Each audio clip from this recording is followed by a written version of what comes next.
reflexión quero lles decir que estamos ante unha medida absolutamente inxusta. É inxusta e non a debemos dar por boa nin aceptala. Todos e todos os que estamos aquí sabemos perfectamente que pensións se están cobrando na actualidade, ou non o sabemos.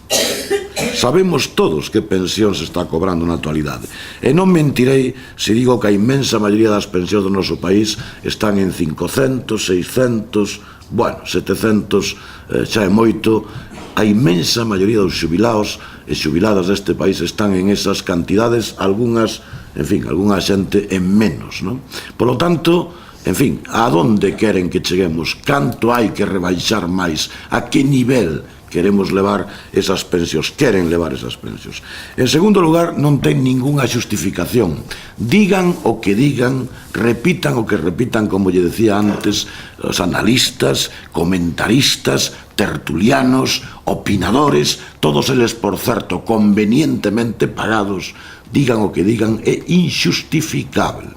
Non hai ningún elemento que nos leve a pensar que poida haber ningunha quebra do sistema da Seguridade Social.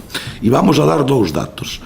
Algún xa se apuntaba antes. En este momento, o sistema da Seguridade Social, por certo, sin que o Estado aporte dos impostos a ese sistema, que si fan en outros lugares de Europa. A veces cando se di aquelo de es que en toda Europa é igual. Bueno, en toda Europa é parecido. Igual non é. Bueno, sin que aporte naturalmente o Estado nada a ese sistema das pensións, neste momento ten 65.000 millóns de euros de superávit. Eu, como sabedes, xa son incapaz de transformalo en pesetas, pero son 65.000 millóns de euros en superávit.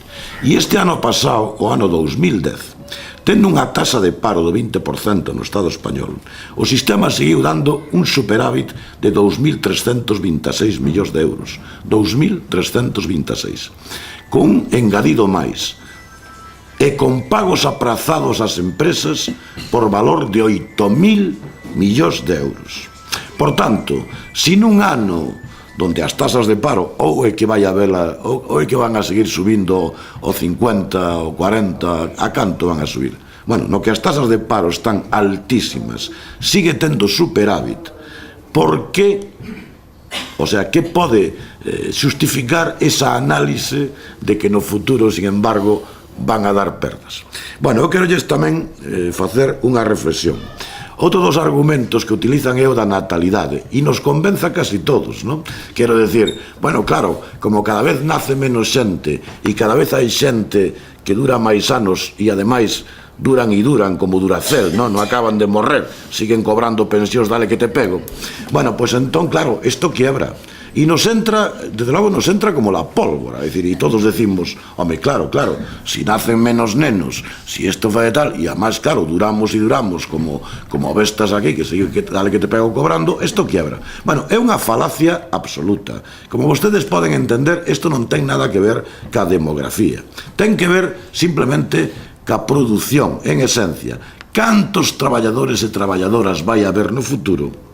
Por certo, independentemente de onde nazan, canto van a ser os salarios que vai haber no futuro e, polo tanto, que cotización se vai a facer a Seguridade Social, canto van a aportar as empresas a ese sistema.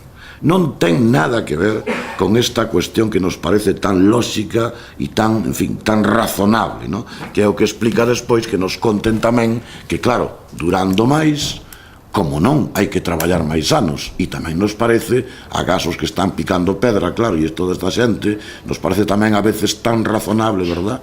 É que durando máis, o lóxico é que traballemos máis, non? Bueno, este tipo de cuestións que lle quero decir que son absolutas falacias, non? Absolutas, en fin, sinvergüencerías argumentativas que se repiten, por certo, para que o vexan, dende hai moitísimos anos. Non hai nada orixinal nestas argumentacións. É simplemente aproveitando que estamos outra vez nun momento de crise, volver a repetir estos infalibles argumentos. E eu voulles ler algunhas frases, poucas, non? É dicir, de un documento que isto é o Pacto de Toledo, é do ano 1994, é dicir, casi no Paleolítico inferior, non?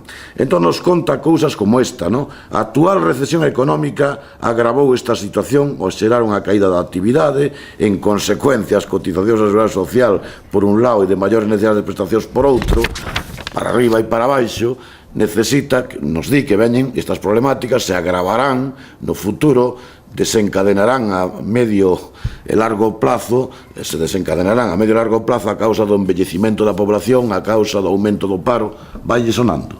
Isto é do ano 94, non? Bueno, a problemática que amenaza a financiación da Seguridade Social española tenderá a agravarse ano tras ano. En fin, entón aquí nos conta que tamén en Europa, naturalmente, se están tomando xa medidas para corrixir esta quiebra e, ademais, que hai que favorecer os fondos de pensións, non? Eles lle chaman instrumentos de complementariedade á Seguridade Social. Un argumento, polo tanto, tan bello, tan usado, ben, todos aqueles que adivinaron a catástrofe, algúns dos que temos aquí máis anos, recordaremos ese debate. A catástrofe xa estaba neste ano, outros o decían antes, outros no 12, outros no 13. Agora non, agora poñémola no 30, no 50. Bueno, para aquelas, evidentemente, todos calvos, non?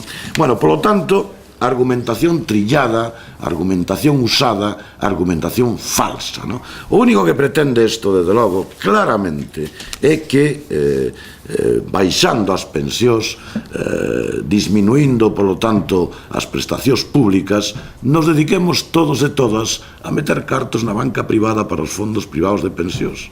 Non hai outra. Seguir derivando recursos de todo o mundo hacia a banca, eles aí despois xa negociarán cos cartos, xa nos farán felices a todos e todas.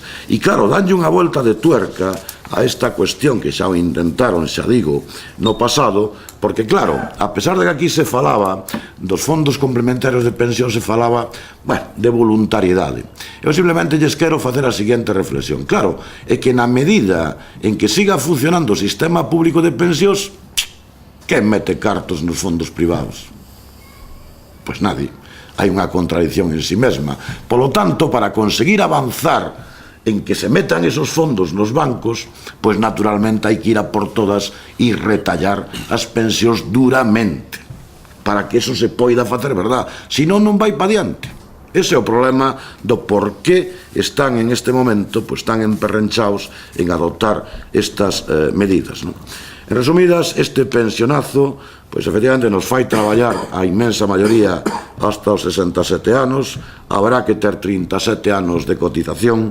Eles están agora facendo un cántico a que se sigue un podendo xubilar aos 65, non? Certo, só que hai que cotizar 38 anos e medio, é dicir, 3 anos e medio máis, non? Co cual, pois, trampas a Ducea, algo se referiu o compañeiro aquí, de maneira que, efectivamente, independentemente de calquera outra cousa, moitos xóvenes en este momento, e é así, moitos xóvenes en este momento non chegarán a cobrar o 100%. De ninguna maneira con este período de cotización. Pero hai outra cousa que non están, que están ocultando, que non están dicindo, é que tamén decidiron aumentar o período de cálculo para a pensión, pasalo de 15 a 25 anos. E iso, na carreira laboral de calqueira, sabe perfectamente que vai a supoñer unha reducción da cuantía da pensión.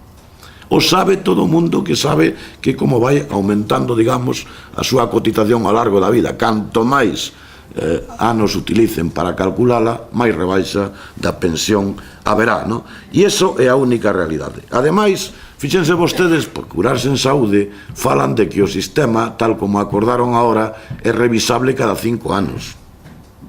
Temamos o peor. O mellor non, temamos o peor. Porque todas estas decisións que se están tomando, se non conseguimos facerlle frente, desde logo, que a movilización social e, desde logo, non apoiando a quen as toma, van a seguir indo pola mesma dirección, non? Polo tanto, é outra medida absolutamente, inxusta, unha medida antisocial, unha medida que vai contra os intereses da maioría dos cidadáns e que só pretende beneficiar a que no beneficia. E eu lles invito tamén a pensar se isto que decimos é certo ou non. Vostedes fíxense quen está aplaudindo en este momento a reforma das pensións, pero todas as medidas que se están adoptando desde o goberno, quen está aplaudindo o pensionazo? Estes días o aplaudía a señora Merkel, o aplaudía o señor Botín, o aplaudía o señor González o do BVA. Non lles parece curioso? Pero será entón que as medidas que eles aplauden, esos amos das finanzas, esos donos, en fin, cebados, hai que decirlo así, ben cebados, non digo porque hoxe mesmo basta ler unha pequena noticia, non? Ha sido un medio de comunicación que nos informa de que o salario do presidente do BBVA é para este ano de 5 millóns de euros, non? 5 millóns de euros, non? Ademais ten un complemento, non? Un fondo de pensións, o encontrarei, non, e non me resisto, 79,7 millóns de euros, non? Bagatelas, traduzan ustedes a pesetas e verán, non, digo porque estos que son os que aplauden, os que piden que para os demais se lle rebaixen, eles, para eles nada de nada, para eles efectivamente o de sempre. Bueno, viña a decir que se non nos damos conta quen aplaude estas medidas, pois nos daremos conta de efectivamente que son a quen perxudican e a quen benefician, non? Por certo, esa señora Merkel, que xa máis alá de vir a pasarlle a lección a este, en fin, presidente, a este socialista de pro que temos no goberno, máis alá de pasarlle a elección, xa saben vostedes que non se priva xa de falar da Europa xerarquizada, da Europa que manda, da Europa que obedece e, ademais, para nós xa nos reserva a inmigración, non? Sin rubor. Volvemos aos tempos aqueles do franquismo. Vente, Pepe, a Alemania, non? É dicir, vos fixadevos a donde están levando as cousas ca pasividade da maioría das forzas políticas do Estado español, do PSOE, do PP, etc. Ese diseño xa o teñen na cabeza. Xerarquización, maior xerarquización, naturalmente o Deus van é o que manda. Estos, de paso, os colegas de por aquí son os que levan o beneficio marxinal, e naturalmente un diseño onde xa déixense de coñas e vengan emigrando outra vez ca maleta a Alemania. Esta vez sí, gracias a don Pepe Blanco, a mellor o facemos en AVE, non? Pero en calquer caso non deixa de ser a mesma cuestión que hai 40 ou 50 anos. Bueno, para nós, ese acordo que se asinou entre PSOE, COE, Comisións e UGT é unha auténtica vergonza. E eu xa sei que me dirán que igual exagero, pero non o creo. É unha traición aos intereses da maioría, simplemente porque prefiren ao final as migallas que caen da mesa do señorito, porque prefiren ao final estar invitados nos salóns do poder, eso sí que a garabata, comendo efectivamente a mesma altura, en fin, lles parece que a mesma altura que a señora Merkel o empresariado alemán, non? Esa imaxe tan patética de cando Aznar tamén creía que estaba ao mesmo nivel que Bush, non? E aquela foto tan tremenda do señor Aznar intentando estirar as pernas para unha mesita que había e non lle chegaban, non? Non lle chegaban, non? Entón, el creía que Bush tamén lle deixaba poñer as pernas en riba da mesa, non? Exactamente igual de patética esta cuestión. Polo tanto, para nós é unha vergonza. Eu simplemente tamén como reflexión, falando de que en toda Europa é igual, en Francia, para conseguir aumentar a edade de xubilación dos 60 aos 62, dos 60 aos 62, houbo 7 folgas xerais. 7 folgas xerais. E eu lles invito que cando acabe esta primeira oleada, que non será a última, se non conseguimos vencer, esta primeira oleada de retallamentos, a ver se ao final as condicións de xubilación, en fin, etc., en Francia e aquí, van a ser iguais. Eu, xa lles en fin, facendo de adiviño, voulles a decir que non, que en Francia han ser bastante mellores que as que haxa aquí, a pesar dos recortes. Bueno, nós, polo tanto, seguimos defendendo o sistema público de pensións e, ademais, seguimos defendendo que as pensións máis baixas sean aumentadas, porque é de xusticia e porque se pode. Non é certo que non se poida. E unha reflexión tamén, sistema público de pensións, porque é o único que pode garantir que se paguen no futuro. O único. Ou alguén de vostedes acredita que os sistemas privados de pensións, tal como está isto de rebumbo, algún banco lle pode garantizar a 20, 30 ou 40 anos? Bueno, a 10, a 5. Os fondos privados de pensións, como sabe, a banca xoga na bolsa, xoga para arriba, xoga para baixo, ao final depende, verdad, de rendabilidades, pero conocéndoos como os conocemos, despois desta tremenda quiebra nas que nos acaban de meter, que por certo hubo que salvar con cartos públicos, a ver quen pode acreditar que a banca lle vai garantir o investido.